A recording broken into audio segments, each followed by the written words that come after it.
Salam sejahtera untuk kita semua dimanapun kita berada. Doa saya, Tuhan menyertai, mencukupkan segala sesuatu yang diperlukan, menolong dalam segala keadaan. Hari ini saya rindu untuk membagikan firman Tuhan yang diambil dari Hakim-Hakim pasal yang ke-11 ayat 11. Demikian firman Tuhan. Maka Yefta ikut dengan para tua-tua Gilead. Lalu bangsa itu mengangkat dia menjadi kepala dan panglima mereka. Tetapi Yefta membawa seluruh perkaranya itu ke hadapan Tuhan di Mizpah. Yefta adalah seorang yang gagah perkasa. Ia menjadi seorang pahlawan di tengah orang Gilead. Ia sendiri orang Gilead, tetapi oleh karena latar belakangnya ia lahir dari seorang ibu yang tidak dianggap oleh orang Gilead karena statusnya yang buruk. Bapak Ibu bisa baca dalam Hakim-Hakim pasal 11 ayat 1. Maka Yefta mengalami perubahan hidup dari yang tadinya tinggi kemudian dia ke bawah. Ia menjalani hidup yang sulit, tetapi kesulitan hidupnya tidak menjadikan ia melupakan Tuhan. Ia terus mengingat Tuhan di dalam kehidupannya. Saya percaya apa yang dijalani oleh Yefta tentu tidak mudah, tetapi karena ia tidak melupakan Tuhan, maka ia diangkat Tuhan menjadi hakim di tengah bangsa Israel. Ia dipakai Tuhan tidak sekedar menjadi seorang panglima, tetapi dipakai Tuhan untuk membawa generasi umat pada zaman Hakim-Hakim bisa mengenal Tuhan yang menolong mereka, yang menyelamatkan mereka, yang menyediakan tempat buat mereka, yang menyediakan makan dan minum dan segala kebutuhan mereka. Dan itulah cara Tuhan mengajar umat Israel melalui Yefta, yang adalah walaupun seorang gagah perkasa, seorang pahlawan, tetapi karena dia tidak bisa memilih dia lahir dari siapa gitu ya, akhirnya dia menjalani hari yang sulit. Karena Tuhan tidak pernah melihat latar belakang seorang, Tuhan tidak pernah melihat paras seseorang, tapi Tuhan melihat kesungguhan hati seorang untuk percaya kepadanya. Tuhan melihat bagaimana orang itu bisa mengenal pribadi Sang Pencipta itu sendiri. Dan Yefta di dalam kesulitannya, ia tetap berjuang dengan kehidupannya yang sulit, tetapi ia juga tetap berjuang untuk mengenal Tuhan di dalam hidup.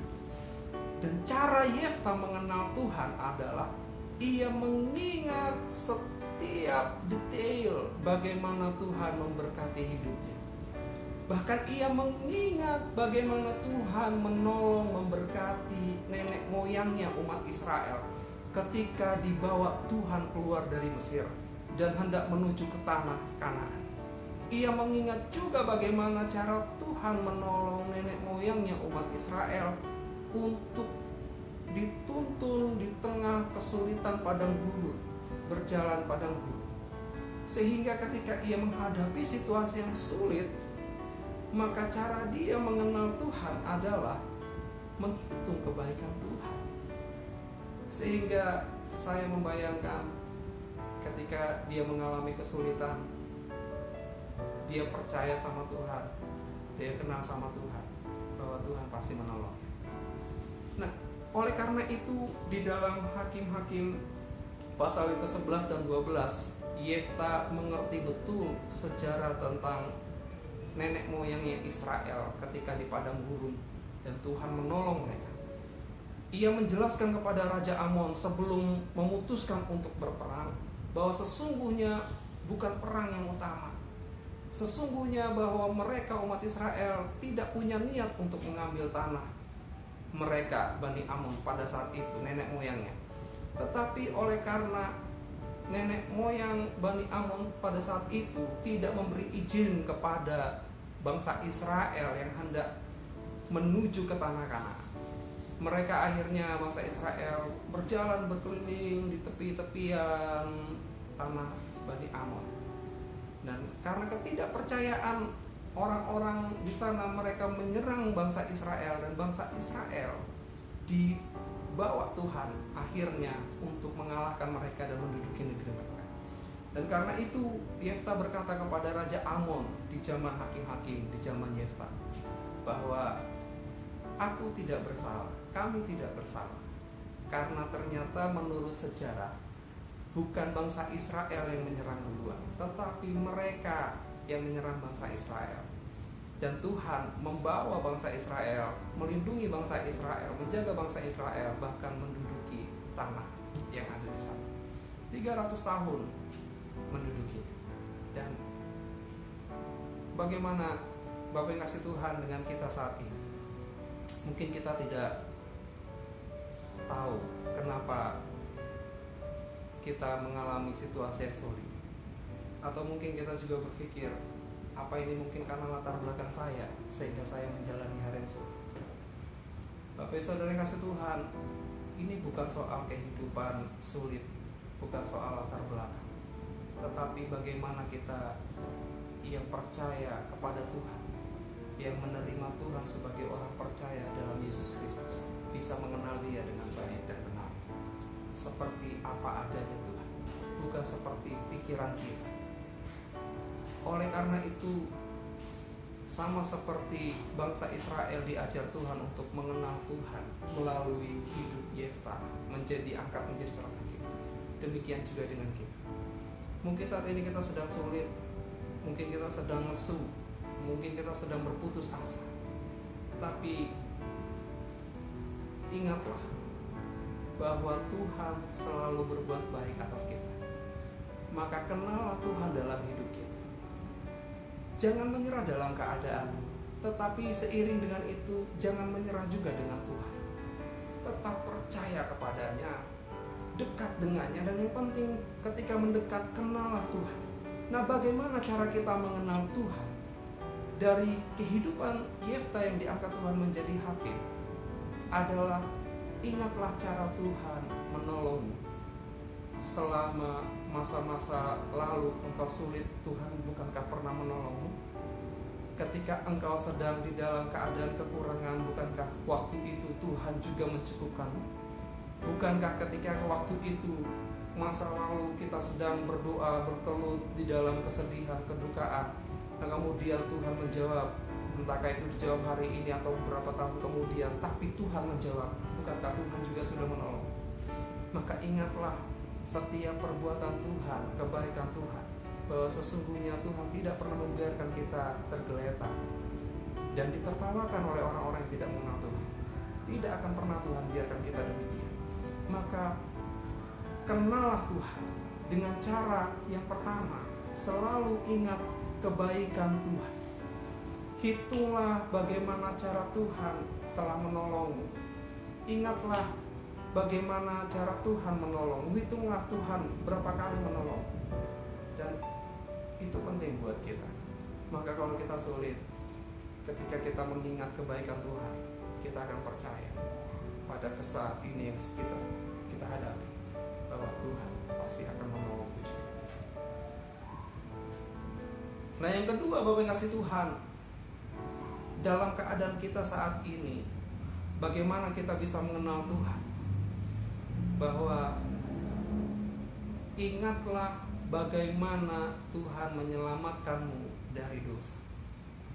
Cara Tuhan sungguh unik dan ajaib, tidak pernah kita duga.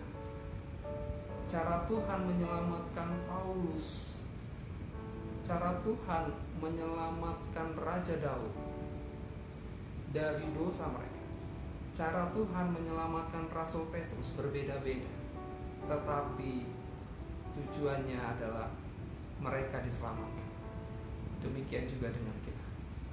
Maka selain mengingat kebaikan Tuhan, supaya kita mengenal Tuhan, yang kedua adalah ingatlah bagaimana Tuhan menyelamatkan engkau dari dosa-dosa. Jikalau kita belum pernah mengalami bagaimana Tuhan melepaskan dosa saya, inilah waktu yang tepat untuk datang kepada Tuhan dengan sungguh-sungguh, dengan hati yang tulus. Apakah saya mau untuk melepaskan dosa saya dan percaya sama Tuhan, dan berkomitmen sungguh-sungguh dan meminta Roh Kudus untuk menolong. Dan jikalau kita sudah pernah mengalami bagaimana Tuhan menyelamatkan kita dari dosa-dosa kita, dari setiap perbuatan dosa kita, maka ingatlah cara Tuhan menyelamatkan.